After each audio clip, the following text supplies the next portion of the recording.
more breaking news coming in. This is the center of Kharkiv that you see on your screens right now. It was completely destroyed after bombing by the Russian troops.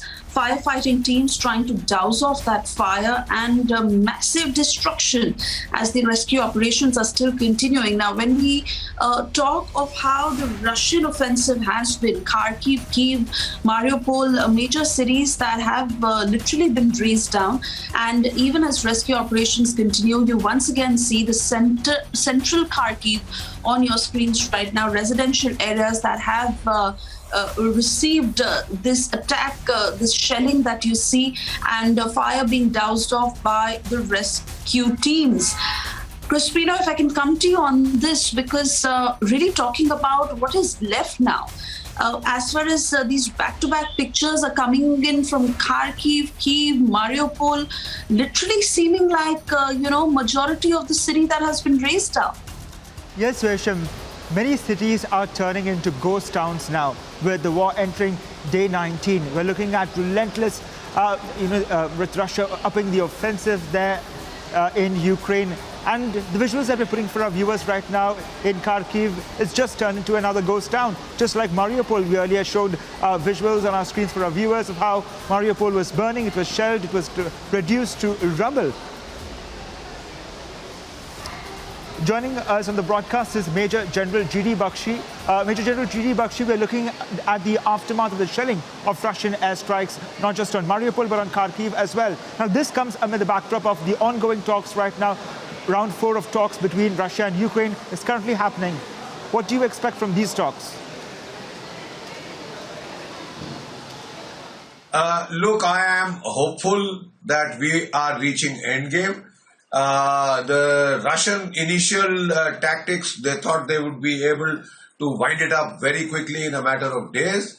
Well, they did not expect this level of Ukrainian resistance. There has definitely been intelligence failure as far as human intelligence is concerned, about the preparations made by Ukraine to resist. Now they have changed their tactics. They are now into siege warfare, surrounding the major cities, pounding them with artillery, mortar, multi-barrel rocket launchers and air strikes, as along with the precision-guided munition strikes of rockets and cruise missiles. So with this, they are reducing all cities to rubble. Now, as NATO has refused to put boots on the ground, and also we have no-fly zones being declared, as was pathetically pleaded for by Zelensky. So now he has to decide how much punishment he wants his people to take. Nobody is coming to his rescue. His initial hopes, and in fact last year, a joint military exercise was held in Ukraine in July, in which the United States, Polish troops and Lithuanian troops participated along with the Ukrainian armed forces. So he was very sure that people would put boots on the ground. He would not fight alone. I think it should be crystal clear to him now that there is no hope in hell.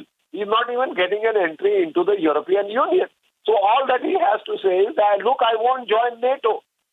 I mean, period. If NATO doesn't want you, how do you want to force an entry into NATO? And for that, certificate, I am, I have the right to join NATO. Just for that right, you want to get the whole of Ukraine reduced to rubble. You want to get thousands of people killed. I think it doesn't make common sense.